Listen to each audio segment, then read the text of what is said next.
Hello बच्चों।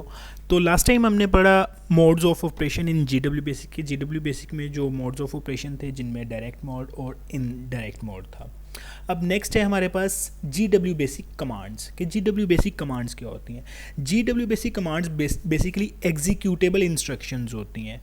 Executable instructions का मतलब कि जैसे ही आपने टाइप किया और वो फ़ौरन से एग्जीक्यूट हो जाती हैं। ये बेसिकली डायरेक्ट मोड में जो है वो एग्जीक्यूट हो रही होती हैं। इनके लिए रिक्वायर्ड नहीं होता लाइन नंबर को प्रोसीड करना, इनके लाइन नंबर्स को फॉलो करना।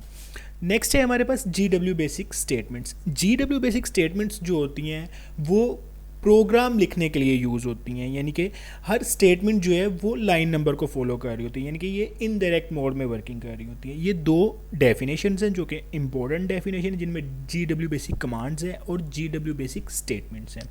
ये दोनों आपने एज इट इज़ इसी तरह से याद करनी है। इसके बाद है राइटिंग प्रोग्राम इन जीडब्ल्यू बेसिक के जीडब्ल्यू बेसिक में प्रोग्राम लिखना है आपने। सबसे पहले प्रोग्राम क्या होता है। प्रोग्राम बेसिकली एक ऐसी फाइल होती है जिसमें इंस्ट्रक्शंस जो हैं वो लिखी हुई होती हैं। GW basic provide an IDE. IDE stands for integrated development environment, यानी कि ये जो आपके पास सॉफ्टवेयर है ये आईडीई है। इस पे आप अपनी तमाम जितना भी प्रोग्राम आपने लिखना होगा उसको आप लिख सकते हो, एडिट कर सकते हो, सेव कर सकते हो, लोड कर सकते हो और एग्जीक्यूट कर सकते हो।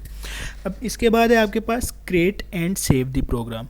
अच्छा, यहाँ पे क्या है कि आईडीई की डेफिनेशन ये है कि आईडीई क्या होता है। आईडीई बेसिकली ऐसा सॉफ्टवेयर आप कह सकते हो या इंटीग्रेटेड डेवलपमेंट इन्वायरमेंट होता है जहाँ पे आप प्रोग्राम को right, edit, save, load and execute कर सकते हो। ये आईडीई की डेफिनेशन है। तो आपने आईडीई की अगर डेफिनेशन है तो आपने ये लिखना होगा।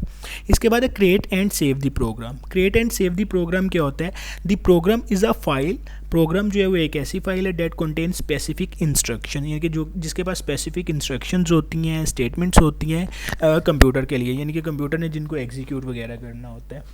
GW basic programme lines have the following format, यानी कि जीडब्ल्यू बेसिक में जो लाइंस होती है उनके लिए जो स्पेसिफिक फॉर्मेट है वो क्या क्या हो सकते हैं। उनसे आप बाहर नहीं जा सकते, उनके अंदर रह के ही आपने लाइन नंबर्स वगैरह जो है वो लिखने होते हैं और जो भी प्रोग्राम की स्टेटमेंट्स हैं वो लिखनी होती हैं। सबसे पहले लाइन नंबर जो होते हैं वो अनसाइंड इंटीजर होते हैं। अनसाइंड इंटीजर का मतलब कि उनमें पॉइंट्स वगैरह नहीं होते और इनकी रेंज जो होती है 0 से लेके 65,529 यानी कि 65,529 जो होती है। ये एमसीक्यूज़ में चीज़ें पूछी जाती हैं कि जो लाइन नंबर्स हैं वो उनकी रेंज क्या है, तो ये लाइन नंबर्स की रेंज है।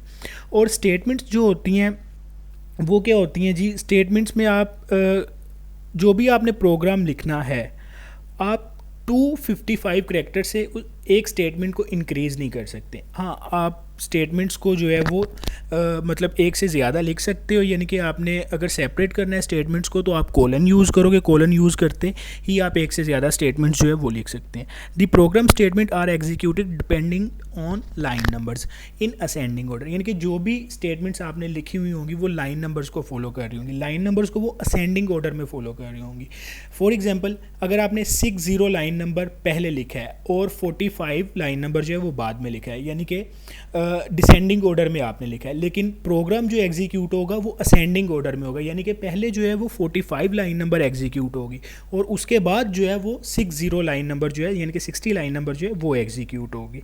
तो इस तरह जितना भी आपने प्रोग्राम लिखा होगा वो लाइन नंबर के अकॉर्डिंगली जो है वो ही एग्जीक्यूट होगा, यानी कि जो सबसे पहले वाली अकॉर्डिंग टू दी काउंटिंग जो है सबसे पहले वाली जो लाइन नंबर होगी वो ही एग्जीक्यूट होगी। अब रीयूज़ करना लाइन नंबर को जो है वो आपके डाटा का लॉस हो सकता है, यानी कि जो भी आपने प्रोग्राम लिखा हुआ है उसका लॉस हो सकता है अगर आप रीयूज़ करते हो लाइन नंबर को, यानी कि पहले से एक लाइन नंबर लिखी हुई है आप उसको दोबारा यूज़ करते हो तो वो आप अपने प्रोग्राम को या अपनी इंस्ट्रक्शंस को लॉस भी कर सकते हो। In order to use in future, यानी कि अपने अगर प्रोग्राम को फ्यूचर में यूज़ करना है तो आप उसको सेव भी कर सकते हो। सेव करने के लिए आपने F4 प्रेस करना है। जैसे ही F4 प्रेस करोगे तो आपके पास जो सेव करने की ऑप्शन है वो आ जाएगी। आपने डबल कोट्स में जो है वो नाम अपना जो भी फाइल का नाम रखना चाह रहे हो वो आपने लिखना है। जैसे ही वो लिखोगे आप एंटर प्रेस करोगे तो आपकी फ़ाइल जो है वो सेव हो जाएगी। इसका एक प्रैक्टिकली छोटा सा देख लेते हैं कि ये किस तरह से वर्किंग करेगी। सबसे पहले आपने जो है वो पीसी बेसिक खोला, यानी कि जीडब्ल्यू बेसिक है या पीसी बेसिक जो भी है, तो आपने F4 प्रेस किया। यहाँ से मैं F4 प्रेस कर रहा हूँ, ये देखें सेव की ऑप्शन आ गई। मैं XYZ के नाम से ये फ़ाइल सेव कर रहा हूँ डबल कोट्स के अंदर और अब मैं एंटर प्रेस करता हूँ।